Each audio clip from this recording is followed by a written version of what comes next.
ുന്നുണ്ട് ഫൈസൽ, ഇനി ലഭിക്കേണ്ടത് സാമ്പത്തികമായിട്ടുള്ള ഇടപാടുകൾ സംബന്ധിച്ച വിവരങ്ങൾ ലഭിക്കേണ്ടതുണ്ട്. ഇതിൽ എവിടെ നിന്നൊക്കെ എങ്ങനെയൊക്കെ പണം വന്നു എന്നതുൾപ്പെടെയുള്ള രേഖകൾ അത് ഡിജിറ്റലായിട്ടും അല്ലാതെയും ഒക്കെ ശേഖരിക്കേണ്ടതുണ്ടെന്നാണ് മനസ്സിലാക്കുന്നത്. അതിന്റെ തെരച്ചിലാണോ നടക്കുന്നത്? ഇപ്പോൾ 1 മണിക്കൂർ പിന്നിടുന്നു തെരച്ചിൽ തുടങ്ങിയിട്ട്. വലിയ സുരക്ഷാ സന്നാഹത്തോടെയാണ് തെരച്ചിലിനായി എത്തിയിരിക്കുന്നത്. എന്താണ് തന്ത്രിയുടെ വീട്ടിൽ നിന്നുള്ള വിവരങ്ങൾ?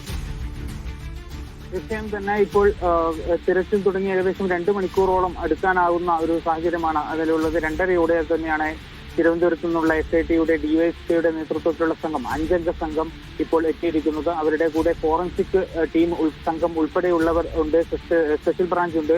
കൂടാതെ നിരവധി പോലീസ് ഉദ്യോഗസ്ഥരുണ്ട്, സമീപ പ്രദേശങ്ങളിലെ പോലീസ് ഉദ്യോഗസ്ഥരുണ്ട്. സുരക്ഷയ്ക്കായി എല്ലാവരും വലിയ രീതിയിലുള്ള സുരക്ഷയാണ് എന്തായാലും ഒരുക്കിയിരിക്കുന്നത്. ഏതായാലും അകത്ത്, ഈ വീടിനകത്ത്, അതായത് ഈ താഴ്മൺ മഠത്തിനകത്ത്, കണ്ഠരര് രാജീവരുടെ താഴ്മൺ മഠം എന്ന വീട്ടിനകത്തേക്ക് ഇപ്പോൾ അകത്താണ് ഇപ്പോൾ SITയുടെ നേതൃത്വത്തിലുള്ള പരിശോധനയും അതുപോലെ ഈ കുടുംബത്തിൽ നിന്നുള്ള വിവരങ്ങൾ തേടുന്നതുമൊക്കെ നടക്കുന്നത്. നേരത്തെ പറഞ്ഞതുപോലെ, അതായത് ഈ ഉണ്ണികൃഷ്ണൻ പോറ്റിയുമായും, ഈ സ്പോൺസർ ഉണ്ണികൃഷ്ണൻ പോറ്റിയുമായും ഈ കണ്ഠരര് രാജീവരുമായി സാമ്പത്തിക ഇടപാടുമായി ബന്ധപ്പെട്ട് നടക്കുന്ന കാര്യങ്ങളൊക്കെ, തെളിവൊക്കെ SITക്ക് ലഭിച്ചിട്ടുണ്ട്.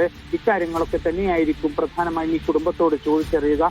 ഏതായാലും ഈ കുടുംബത്തോട് വിശദ വിവരങ്ങൾ തേടുകയാണ് ഇപ്പോൾ അകത്ത്. ഈ കുടുംബം എന്ന് പറയാൻ ഇപ്പോൾ അകത്തുള്ളത് മകളും ഭാര്യയും മരുമകളും അടങ്ങുന്ന കുറച്ചുപേർ മാത്രമാണ് ഇപ്പോൾ അകത്ത്